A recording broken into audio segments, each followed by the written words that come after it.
Hey guys, Noel here, and it is Wednesday night. Well, we got a little bit of time on our hands, so that would be fun for us to do a long overdue video game review for the video game review section of the Noel Comics YouTube channel. If you're a fan of the live streams on the Noel Comics YouTube channel, you'll know that we recently acquired an Atari Jaguar, the first 64-bit system. Do the math. It adds up, okay? Might have failed math, here and there in my secondary education, career, but I ultimately graduated and landed in a doctoral program. So I've done the math, and I know that 32 plus 32 equals 64, and there are two 32-bit processors in the Atari Jaguar, which when combined properly unlocks the 64-bit beast of the Atari Jaguar, as seen in awesome infomercials like The Cave. I have no idea why this infomercial is not more beloved, because when I had COVID and I was just laid up on the couch, I watched this thing repeatedly. It brought me great comfort. And you know what else brings me great comfort? Ultra Vortek, which is the game we are going to be reviewing tonight. This is Atari Jaguar's answer to Mortal Kombat, and it's a pretty good answer. A lot of times digitized fighting games just get, dismissed as, they're Mortal Kombat clones, blah, blah, blah. I, for one, enjoy Mortal Kombat clones. I'm someone who enjoys 2D fighting games, and I will tell you this right now. I think Street Fighter is better than Mortal Kombat, but the digitized Mortal Kombat games I am a fan of, for sure, especially Mortal Kombat 1 on the Sega Genesis. That was my jam growing up. So, Ultra Vortek, which actually is being played in the background in the Atari Jaguar infomercial, as Bob and Susie engage in their own brand of 64-bit Mortal Kombat. This is Mortal Kombat Trilogy before Mortal Kombat Trilogy. If you like Mortal Kombat Trilogy on the N64, then you really need to be playing Ultra Vortek on the 64-bit Atari Jaguar. This game utilizes digitized graphics. It utilizes some pre-rendered Killer Instinct style graphics. The Atari Jaguar controller, while it has basically a phone pad on it, is essentially like a Sega Genesis Model 1 controller with 3 buttons. So you will be playing a fighting game that utilizes 3 buttons, and in my opinion, it does it rather well. This game is got overall responsive controls. Are they as fluid as the controls on Mortal Kombat 1? Not quite, but they're very, very close. And when compared to the arcade version of Mortal Kombat 2, I think this game is much more palatable. Because Mortal Kombat 2, that game cheats horribly. This is a fun fighting game, and we're going to get into playing it right now as we try to climb our 11-player ladder through one-on-one combat, shadowy endurance matches, and a giant claymation demon dragon guy as we enter the world of Mad Max with the mysticism of Mortal Kombat. That is Ultra Vortek on the Atari Jaguar. Let's get to it. So we'll move our camera like so, and if you call the 1-900 number in this commercial back in 1995, you can enjoy all these games like Rayman and, all that other good stuff. And you could also order an Atari Jaguar CD.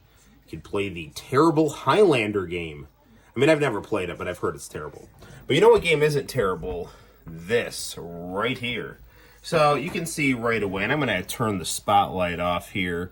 You can see right here the combination of claymation, of digitized actors, and also very richly animated backgrounds. I remember briefly playing Kasumi Ninja at a friend's house and thinking it was kind of, this game's not that great. But playing Kasumi, I didn't hate Kasumi Ninja. I just thought it was kind of like, okay, this is like kind of a charming Mortal Kombat style fighting game, but it's you know, I mean, it is what it is. It's not like the greatest fighting game ever. Ultra Vortek is an objectively enjoyable fighting game to play, and it's got a nice story here, and we'll take a look at it right now. The 21st century, an ancient Incan temple located in South America. A tablet was uncharted. This ancient artifact referred to a beginning being known as the Guardian, and he appeared and told people that this was the time of testing. I went a little fast, I didn't get all the text. But, yeah, so we're in a post-apocalyptic future, a la JoJo's Bizarre Adventure. You know, we're in a situation where rather than an Aztec mask turning people into vampires, we have an Incan artifact that releases this guy, and now we're going to engage in some fighting right here. So I'll pump the volume up a bit. I don't want to wake up the family here. So we got easy, normal, hard, killer. I always play this game on normal. And we have 1, 2, 3, 4, 5, 6, 7 characters. I am partial toward Volcana for probably pretty obvious reasons. So we'll start off with her, and we basically climb an 11 player ladder here.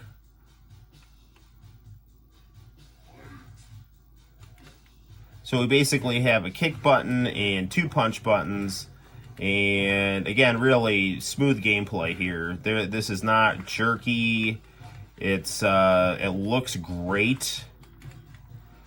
If you were into digitized fighting games and you know wanted to play something else besides Mortal Kombat, definitely this is a very, very good choice here. You know, and the thing too about like these quote unquote clone games, you know, King of Fighters, which is one of the finest franchises in fighting games, was very similar to Street Fighter 2. That could have been considered a Street Fighter 2 clone. Same thing with Fatal Fury and Art of Fighting. Those games, very, very good video games, but very clearly borrow a lot of their gameplay structure from Street Fighter 2. So I never really understood the hatred for digitized fighting games as just being blanketly dismissed as Mortal Kombat clones. I find that to be kind of nonsensical. Now, in my opinion, and this, you know, might be quote-unquote controversial, my favorite digitized fighting game is Street Fighter the movie, the game on the Sega Saturn. That game not only has the, you know, the charm of a digitized fighting game, but it has the buttery, smooth, highly responsive controls of Super Street Fighter 2 Turbo. And in addition to that, when you beat the story mode, you get this awesome music video by Chage and Asuka. And it's just one of the best. It is the best ending in the history of fighting games. It's got all the Street Fighter 2, the movie characters at a Japanese rave that Chage and Asuka are singing at.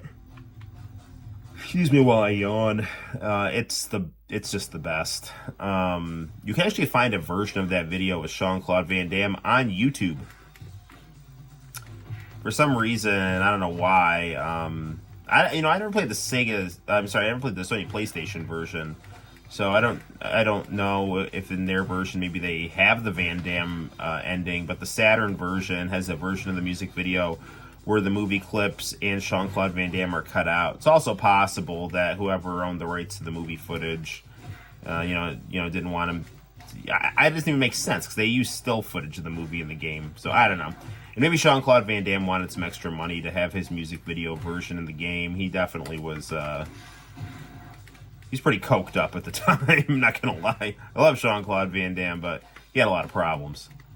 Though he did hook up with Kylie Minogue on the set of Street Fighter the movie, as rumor has it. So, he's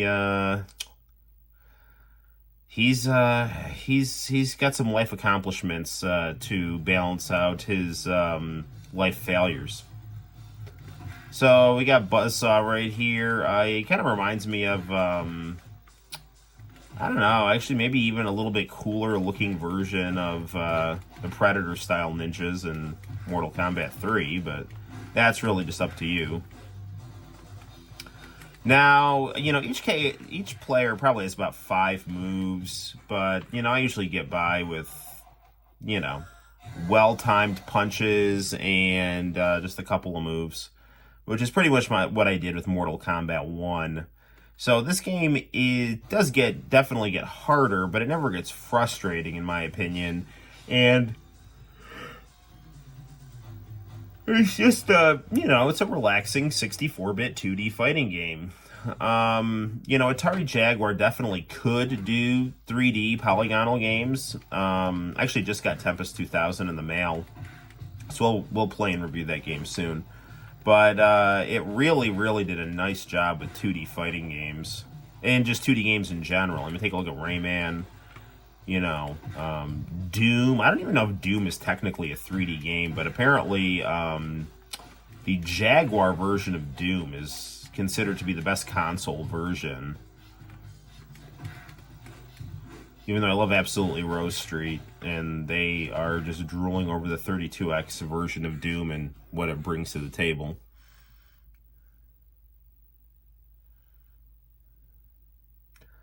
The name Lucius just, I don't know. I just always think of, like, Lucius Sweet. He's exactly as rich as Don King, and he looks just like him. He actually got to box tonight. It's really, really enjoyable.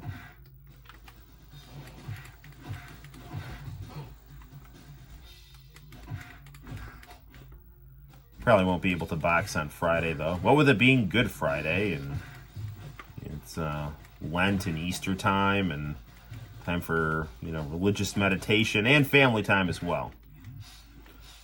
Although there is definitely something to be said for the Fellowship of the Ring. By which I mean the boxing ring.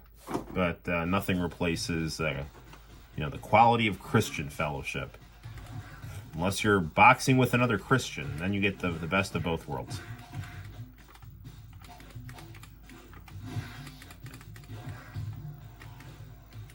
I mean, look, Jesus told Peter not to cut off the ear of a Roman soldier. Technically, he didn't say anything about punching him in the face, though. When they both agreed to punch each other in the face.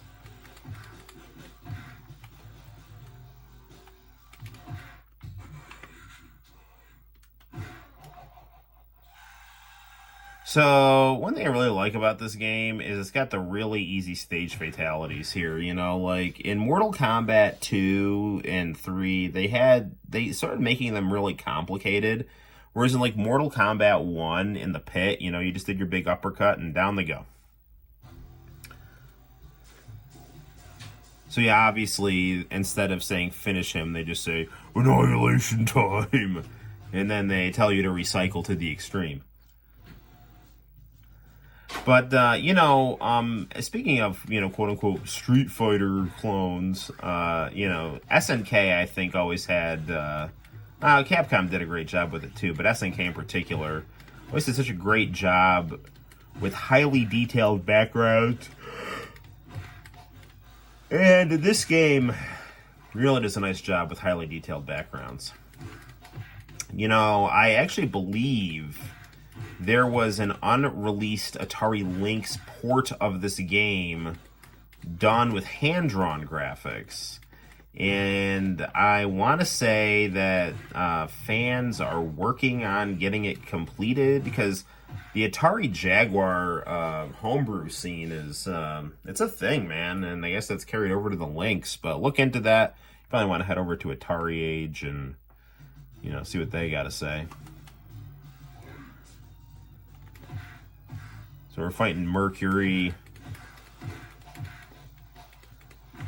I'm sure, a rectal thermometer broke, and here he is. I'm just kidding. It's filled with mercury everywhere. And now he's come to reap his revenge for being a rectal thermometer. The ultimate curse. Yeah, that was awesome. The narrator in this game is just like... sounds like Count Dracula if he was a 90s skateboarder. He's like, that uppercut was radical. The D on my grave stands for Dracula. Alright. Distilled water? What is it? We won't play through the entire game because, you know, I want this review to be, like, palatably sized here. But we've got a nice taste of this game, and we will fight, Rasta Man here.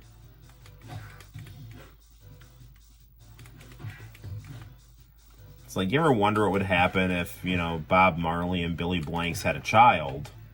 This is, you're looking at it right here. And he is a formidable opponent here.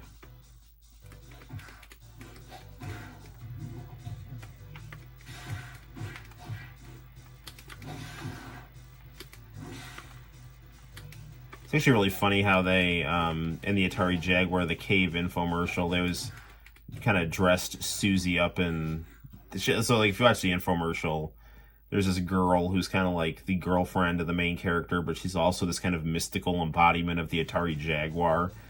And, like, based on what game they talk about, her wardrobe kind of matches the game. So when they play Ultra Vortek, she kind of looks like Volcana. Which is a nice touch. I guess Volcana was a volleyball player in real life. She was like a female volleyball player who the creators of the game, like, I guess were friends with. They said, hey, you want to be in our game? And she's like, yeah, fine, it works for me.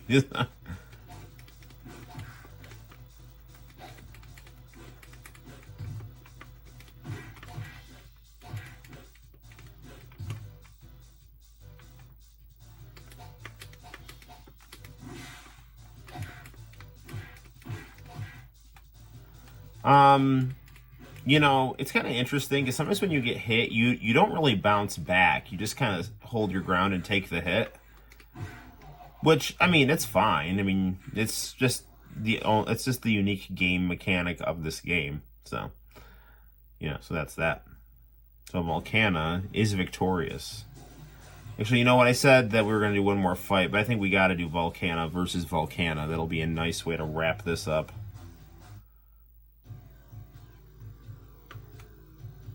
Some female empowerment right here.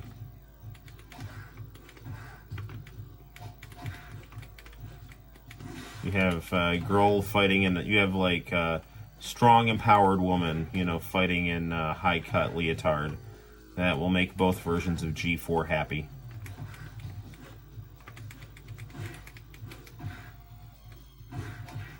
Nice detail on the player faces too. I mean, this is just a very graphically detailed game. And it plays well. I mean, as you can see, I'm just whizzing right through this, having fun.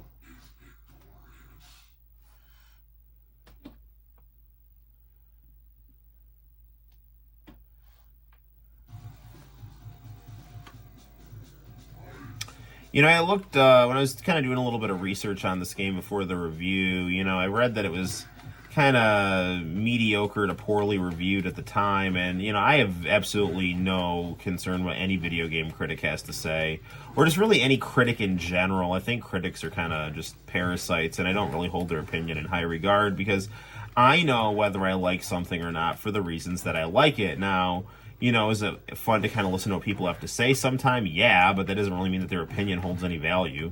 Other than the fact that they're a human being, and you know, you should respect their right as a human being to have their opinion, but it doesn't mean that their opinion is right. Anywho, a lot of the reviewers were just kind of saying, "Oh, this game's derivative," and blah blah blah. But I mean, I don't really care if something's derivative if it's fun, and I find this game to be fun.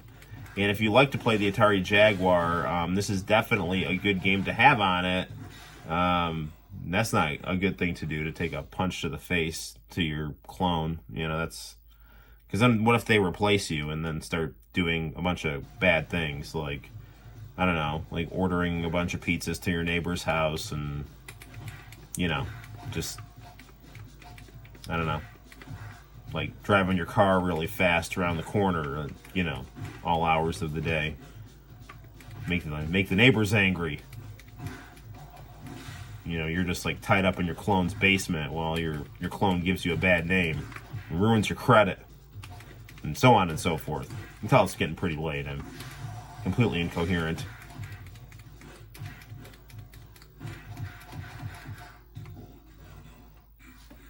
Well, there we have it, guys. That is Ultra Vortek for the Atari Jaguar. Good stuff. On a scale of 1 to 10, give this game a 24. It's good stuff. No, I'll give it a 64 for the 64 bits, the Atari Jaguar. Until next time, guys, my name's Noel. You take care. Play some Ultra Vortek if you have a Jaguar, and I will see you in the very near future. Bye-bye.